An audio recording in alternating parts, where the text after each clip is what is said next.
Okay, Francis, you can go ahead. Hi, I'm Frances Waite with the South Carolina Forestry Commission. I'm the Urban and Community Forestry Coordinator, and today we wanted to go over with you the reimbursement process for our grant program. Hi, I am Gina Dureski, and I have my colleagues on the call, Ashi and Charlie. We are we are MJ White Consulting, part of the team of MJ White Consulting, and we are consultants for technical grants, technical assistance, and subrecipient monitoring for South Carolina Forestry. So with that, Francis and I are going to go through some slides to help you better understand the reimbursement process and the different required forms, as well as some things that even if you are familiar with how South Carolina Forestry Commission does their reimbursement process, there are some procedural changes that we want to point out to you. We are going to be looking at the required forms. I will show you how to find them. We are going to look at required backup documentation, new procedures for submitting required forms and backup documentation, and then just some important tips. So with that being said, I am going to take you to where you will find the required forms. I'm going to send these to you in an email to make sure that you have them, but I am also going to show you that in case that email gets lost in the shuffle, where you can find that. So first you'll go to scfc.gov. It's linked here in the slides for you that I'll be sending out. Oh, okay. All right, so this will take you to the scfc.gov webpage. You will go to Management and then Urban and Community Forestry. You'll go to Urban Forestry Grants. You'll scroll all the way down, and there's a whole bunch of forms here. The forms that you'll be looking for reimbursement, the one is called Request for Reimbursement Excel, and request for reimbursement form 2 PDF. So you'll be looking for the Excel and the PDF, both of which we're going to go through in these slides. Yeah, but they're here.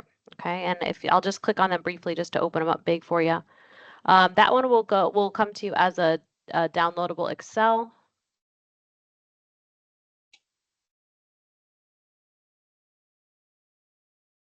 And it looks like that. And then, uh-oh. And then this one, you can also download, but it will open as a web page. So when you want to edit it, you'll have to download it. But again, I'm going to send them to you by email, but that's how you find them through the browser. All right. And Francis, if there's anything that as I'm going through, if you want to add, just feel free to jump in. All right. Thank you. And again, as you just saw that we pulled up through the browser, this is what those two forms look like. This is the request for reimbursement PDF, and this is the request for reimbursement Excel. And we're going to talk about the purposes of these two forms. Some people feel like maybe they think we're just trying to make things difficult for them, and but we'll talk about why there are two forms and exactly the purposes for each of those. So we're really not trying to make things more difficult for you, I swear. All right, so this is the form, this PDF is the form that Francis is required to submit to the finance department. And we're going to talk about each of the pieces of that form now. Okay. We are going to go through these line by line. So bear with me, but hopefully we're going to eliminate some problems down the road and help you guys get your money faster, because when we have to go through quite often, we're sending things back and forth to you all because maybe it was never explained to you what each of these line items are. So hopefully if we get that out of the way, we can get you your money a little bit quicker. And everybody likes to get their money quicker. All right, so we have this top line up here, the grant number. This is the subaward number listed on your agreement. And I can pull up an agreement. Hang on one sec. I'll pull up a blank agreement and just show you where you will find that.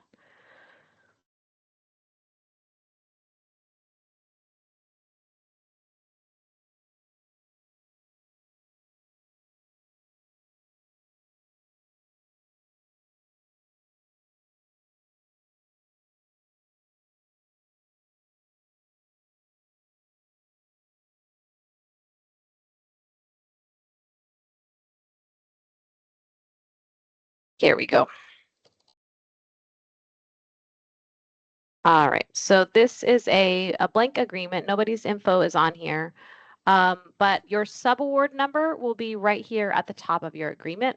It'll also be here in the headers on each page. Okay. Okay. The grantee name, this is the name of your organization, not the program manager, not the person submitting the reimbursement. It's going to be the same as the one on your subaward. It's going to be the same, or subaward subrecipient agreement. It's going to be the same as the one on your application. Federal tax ID number. If the person filling out the reimbursement form doesn't have the federal tax ID number, you need to check with your finance department. They'll be the best one to go to. Okay, and this SCIA's number, if you don't have that number, check with your finance department. And then the grantee address right here. It's really important that you make sure that the address entered on this line is the one that matches the SCIA's number. If that is not the same, Francis is pretty good about catching it. We'll send it back to you. You got to re-enter it. But if for some reason, like we don't notice that it's not the same, they will send it back. You won't get your payment. So it's really important that you make sure that the SCIA's number matches the address matches the SCIA's number. Okay. Francis, on this slide, is there anything you wanted to add in? No, I think you covered that really well. And then, this check gets mailed to the address, that's the SCIA's number, and you need to be looking out for that check because sometimes it can get put in the wrong place. So you just need to be aware that it's on the way and let your finance people know so they can put it in the correct account for you. Yep. And then this side is not for you all to fill out. This is internal use only. Okay. And moving on. All right, so this is, hang on one second, I'll take it back for one. That part that we just looked at was this box right here. We're going to move on to now this portion of the form. All righty. Line A, grant award. This is your award amount. I'm going to show you exactly on the agreement where to find that, where to find your award amount. Okay.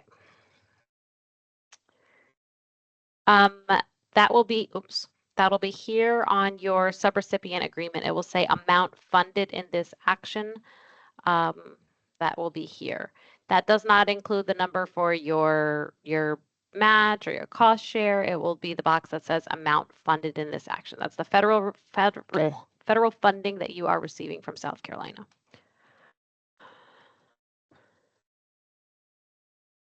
All right, and then funds requested today. That is the amount that you're asking for reimbursement with this request. So you want to make sure that the amount on line B here, the funds requested today, matches your backup documentation and the reimbursement Excel form. So we're going to look at that, but just each place that you're telling us an amount that you're requesting, they should all be the same. That sounds obvious, but it gets mixed up a lot. So we just want to point that out.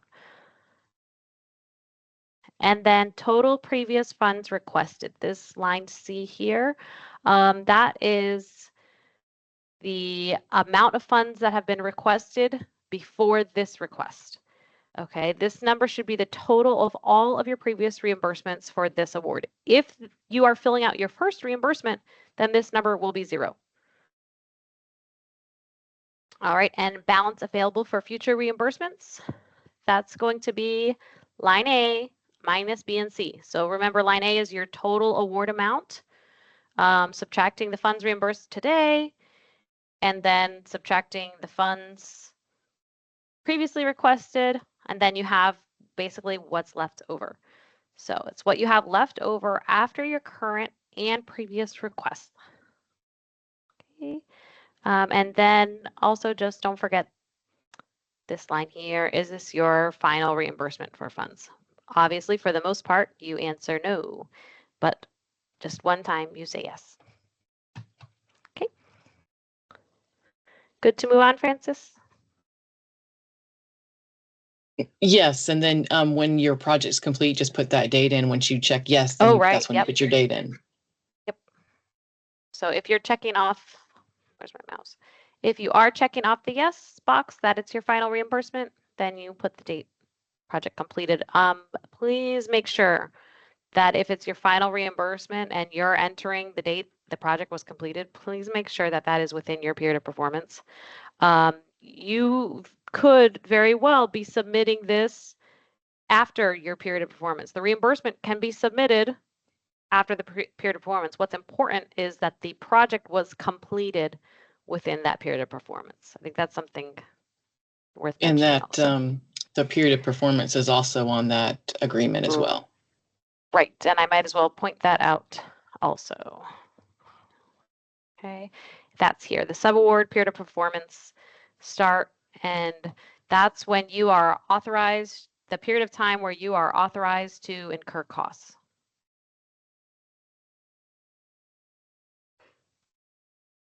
Alrighty, and then so we have looked at this box. Just now we went through this portion of the form, and then we're going to be looking at the bottom here. Okay. So make sure that the person who signs this request is the authorized signer. This is the person authorized by your organization to make financial commitments. And don't forget the date. All right, so if you guys have any questions about that PDF form that we just went through, of course, give us a call. We'll have our contact information at the end of this slideshow. Francis, as far as the PDF goes, is there anything you want to add? Nope, that sounds good. Thank you. Okay. All right, and so then we'll move on to the next form, the Excel. The Excel has two tabs, which we're going to go through. But the purpose of this form is to keep track of the expenditures of each line item in the budget. It also helps us keep track of the cost share or the match. Those terms are interchangeable. The language was recently changed to cost share. And then it helps also keep track of the individual budget lines.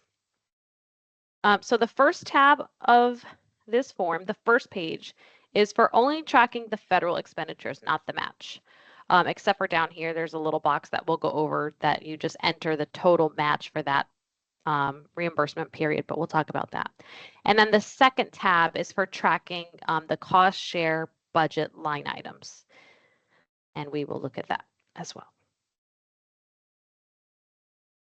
Okay, so this is a lot going on. Bear with me. The first part that we are going to look at is this part of the form right here. So when we go to this next slide and there's a whole bunch of words, don't panic. Bear with me. We're just going to explain each line so that you know what to put everywhere. And hopefully we're going to save everybody a lot of time. And again, the goal is to get you your money quicker, because when we have to go back and forth, it just delays that, and we really don't want that. We want the money to get to you as quick as possible. I want to point out this line right here, total previous amount requested, and then this over here, it says current request. On my next slide, that's kind of cut off, but I want to point that out to you here. All right, here we go.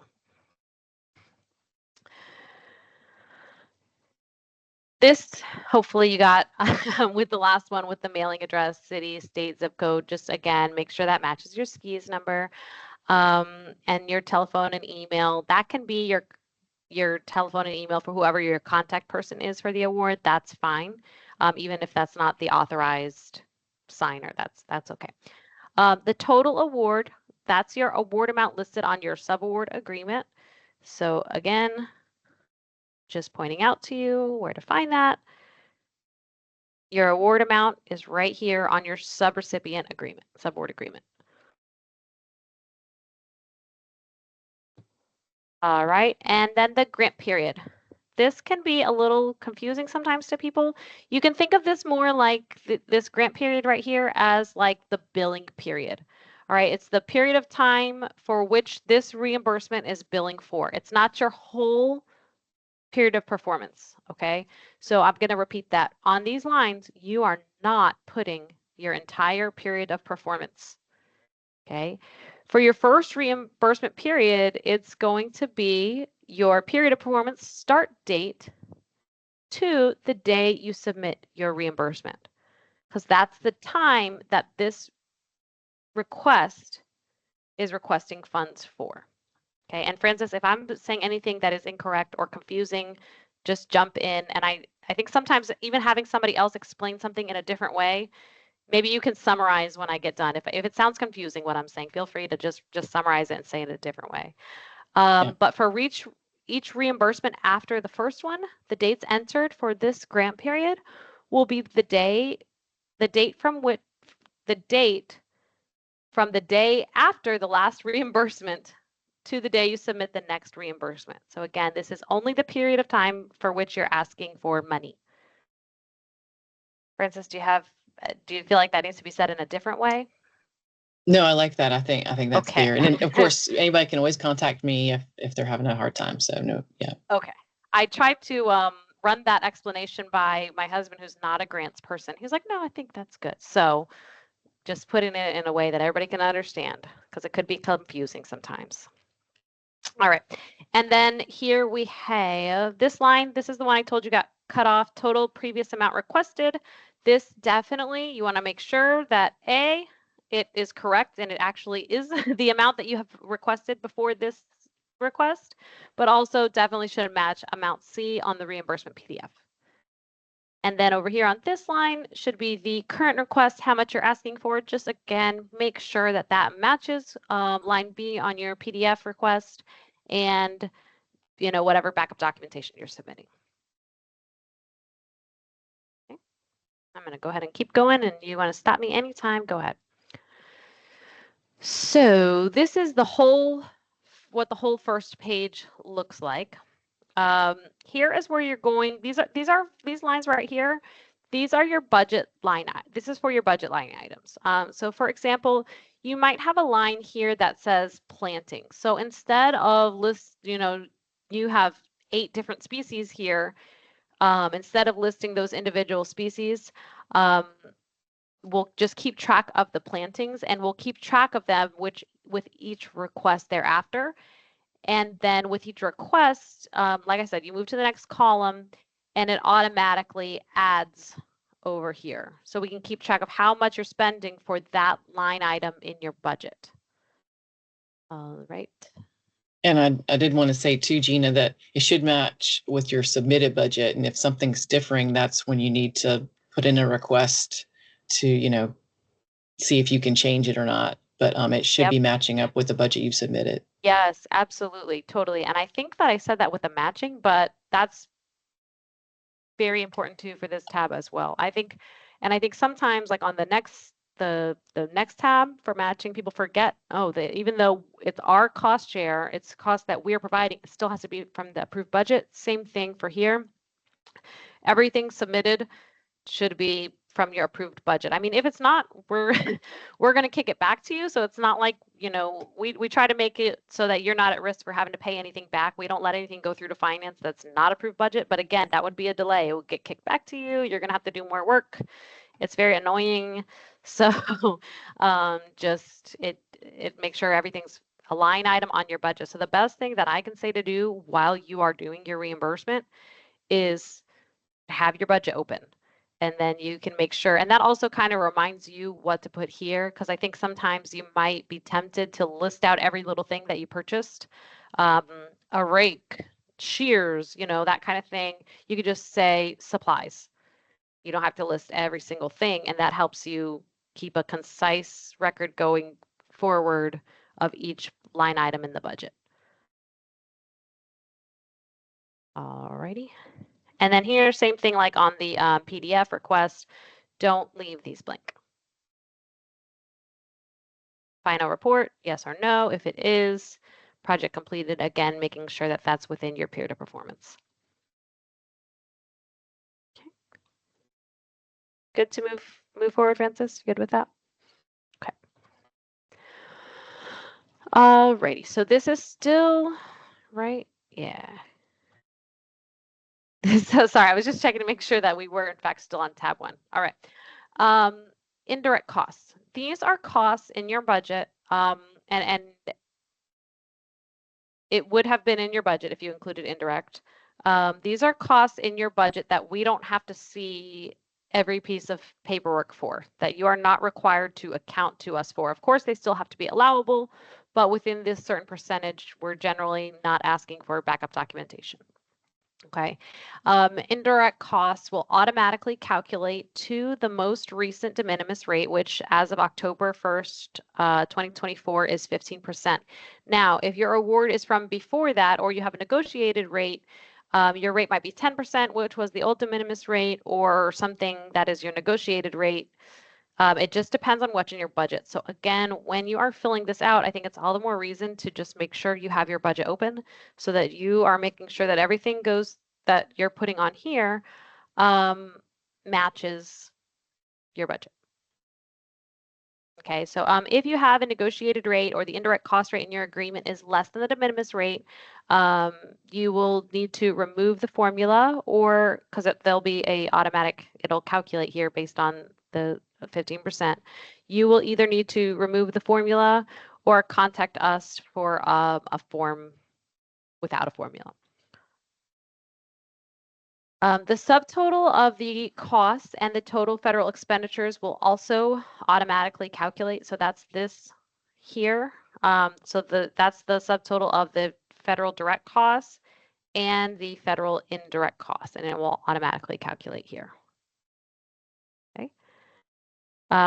And then here, you will enter your required match, and that should be based on, this part's hard to explain sometimes. So you committed to a match, and that percentage, we'll use nice, easy, round numbers. Let's say you have a $100,000 award, and you committed to, in your agreement, $20,000. Then as you go, your match should be proportionate to that. So if for your first request, again, using nice, easy, round numbers, you're requesting $1,000, then down here, your match that you're meeting, you should be aiming to complete 20% match as you go. So for this first reimbursement, you should be requesting, or you should be have documentation prepared for $200 worth of match. And the reason, and that will not automatically calculate, you'll have to plug that in. The reason for that is we don't want everyone to get to the end of their award and then all of a sudden that you're not able to provide the match. We want to find that early on. If for some reason you are not within your first request or second request making that match for that period, you need to let us know and communicate that and document the reason for that and your plan for moving forward for how you're going to catch up on that requirement.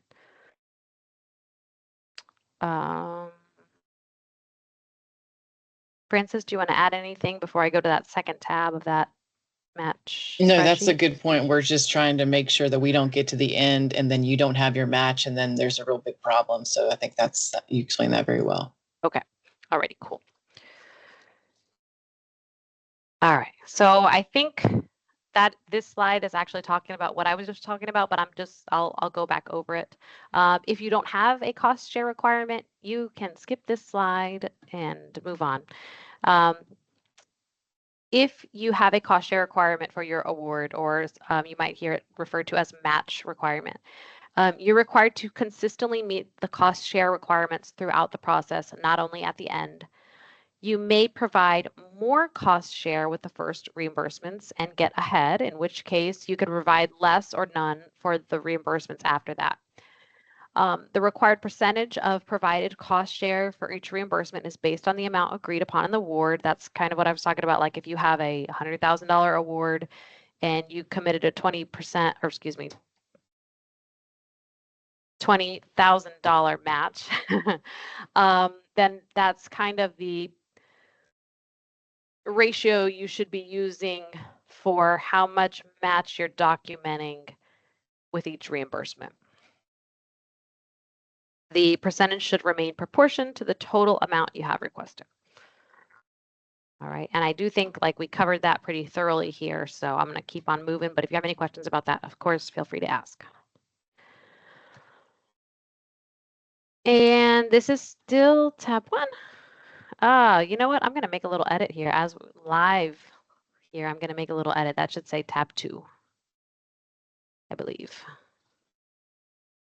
Yeah. And I'm going to look. This is real life, people. And we'll say computation of. I'll keep it short.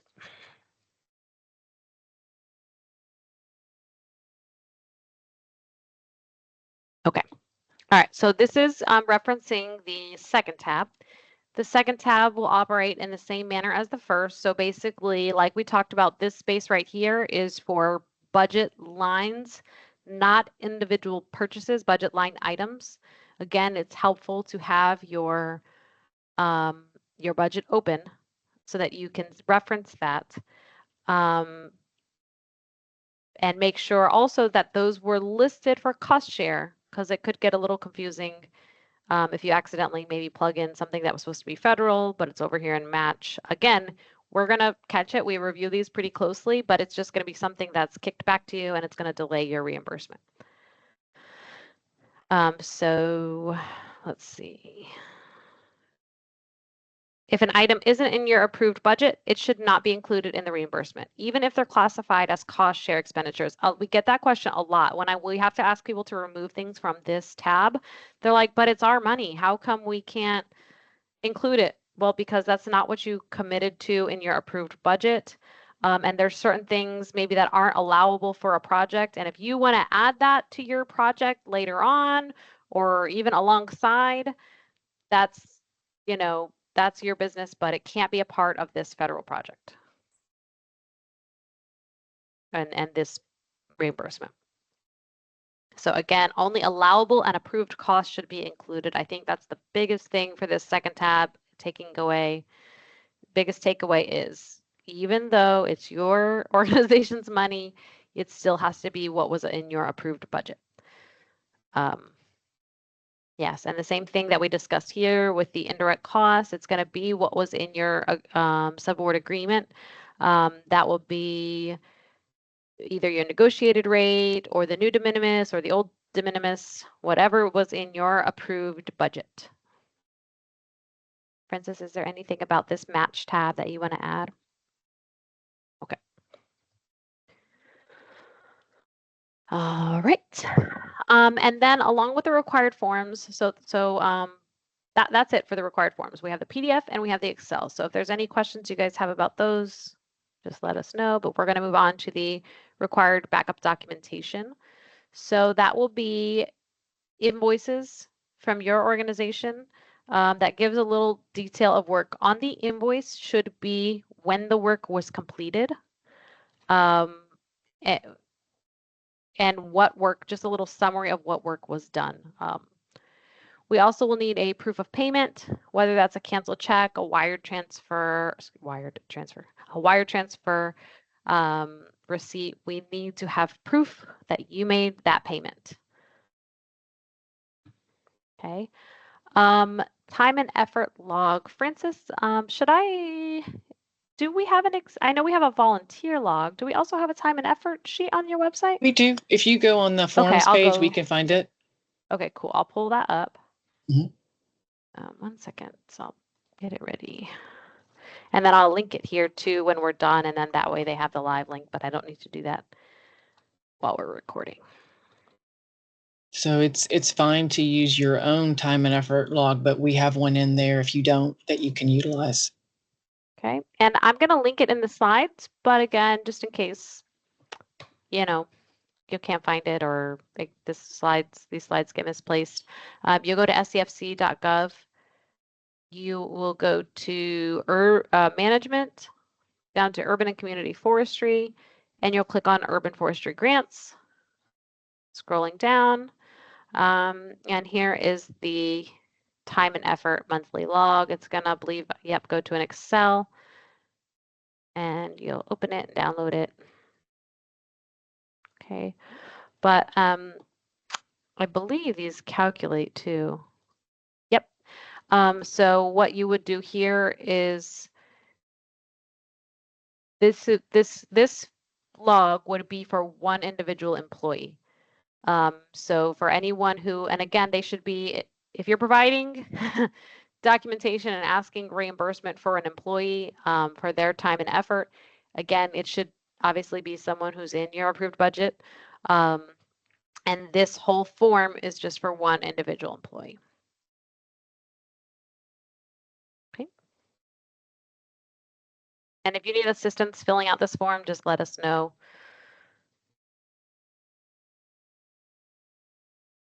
And I'll link that later. And then if in your approved budget, you know you have time and effort, before you get to the point where you're requesting a reimbursement, this really should be being done as you go. So I would get this ready. If you know already you're starting up your, these Food Forest awards are just rolling out or whatever it is, you should be doing time and effort reporting as you go. That's the most accurate way to do it. And then if you are using volunteers for cost share, we do have, like Francis said, you're free to use your own forms as long as it does have the required information, which is the rate. Yes, there it is. The volunteer rate, how many hours, and this is for this form is for one individual volunteer. So you'll detail the work here, how many hours it was, and just submit that with your reimbursement. Okay. And Francis, as far as the required backup, did you want to add anything? No, that sounds great. Thank you. Okay. You know what is not here though? If you have travel costs, I should have really made a separate bullet for this, and I will add it. If you have travel costs that you're asking for reimbursement for, you need to include receipts for those. All right, so this is the new part. I should add something here that says new so everyone knows to pay attention. We are using basically kind of a Dropbox for reimbursement documents for the required forms, for your proof of payment, for everything. And that is just so that it's really easy for Francis and I to identify what we have reviewed and what we have not. That way we never have a case where it is, sitting in someone's email box. We don't want that. So you will get a link from ShareFile. ShareFile is a secure filing system. You'll receive an email notification from ShareFile with a link to a folder. It is just a place for you to drop your reimbursement documents. Once we review them, we're going to move them out of that folder. And that can also kind of give you, instead of emailing us like, hey, what's going on with my reimbursement? If you click on that link and you see that the reimbursement documents are still in that folder, we have not reviewed them. Because once we review them, we're going to move them out of that folder. All right. You will submit all of your required forms and backup documentations into the folder. We're going to review your documents. Once the request is approved, Francis will submit the request to the finance department.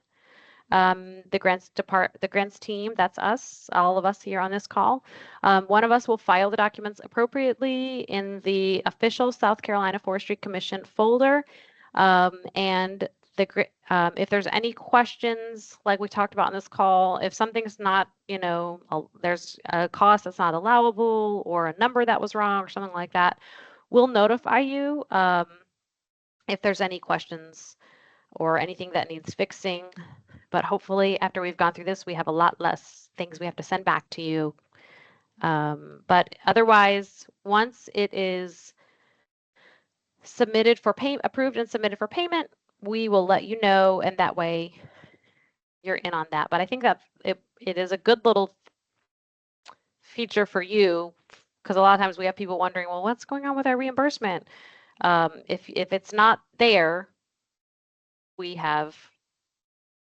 reviewed it. And again, we'll let you know when we submit it for payment.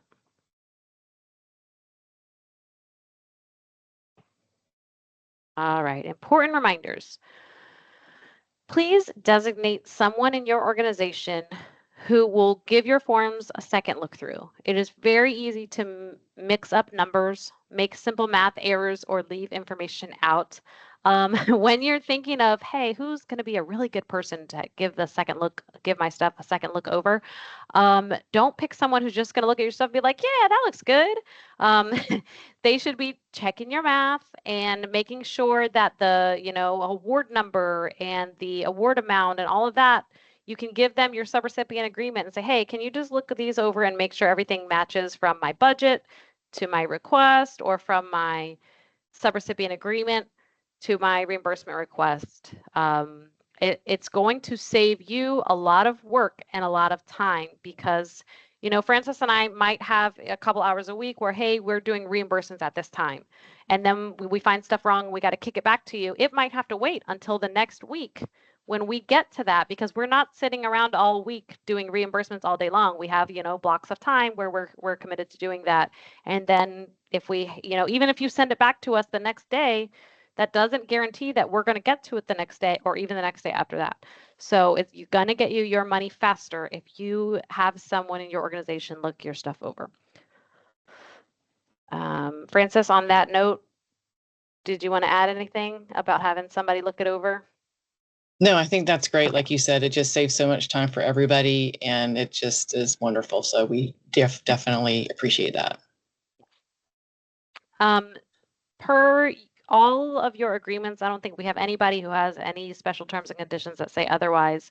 You are required to submit reimbursements no less frequently than quarterly and no more frequently than monthly. And I'll tell you the reason for that.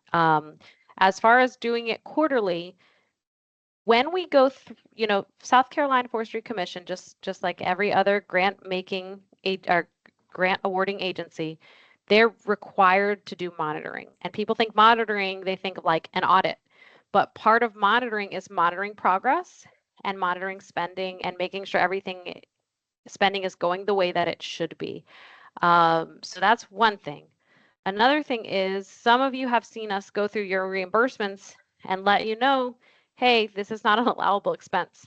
But imagine you continued spending on things that were not allowable, and you only found that out, 10 months into your project. That would not be good. So you should be submitting reimbursements no less frequently than quarterly. We try to stay on top of it. If we see that, hey, we have somebody here, we see like on your quarterly report, you're reporting that you've done this much spending, but we haven't got a reimbursement. We try to catch that. But it is for your benefit and, help us meet our monitoring requirement that you submit quarterly. And then as far as no more frequently than monthly, again, we're not sitting around doing reimbursements all the time. So we just no less frequently than quarterly, no more frequently than monthly. So anything you want to add on that, Francis? Nope. All right, moving on. All right, and again, only allowable expenses. So just have your budget out when you're doing your reimbursements. That will help you know, help you remember what's allowable. And then I'm sure your organization is doing really wonderful things outside of your award. Like, we already think you're amazing and awesome. That's why we, awarded you federal dollars. But please do not submit extra documentation that is not what you are requesting reimbursement for.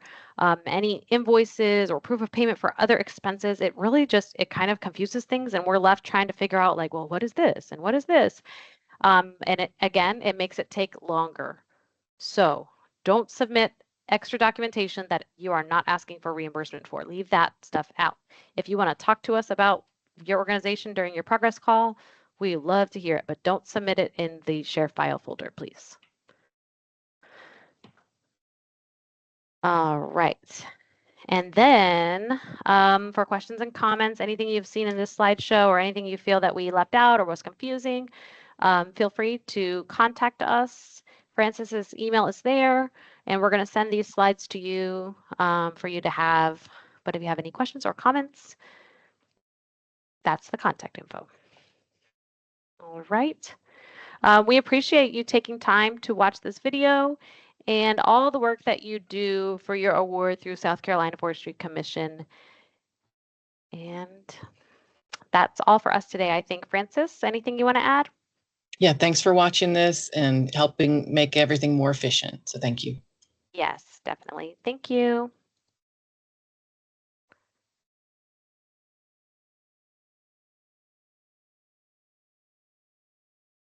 Are you cutting off the thingy?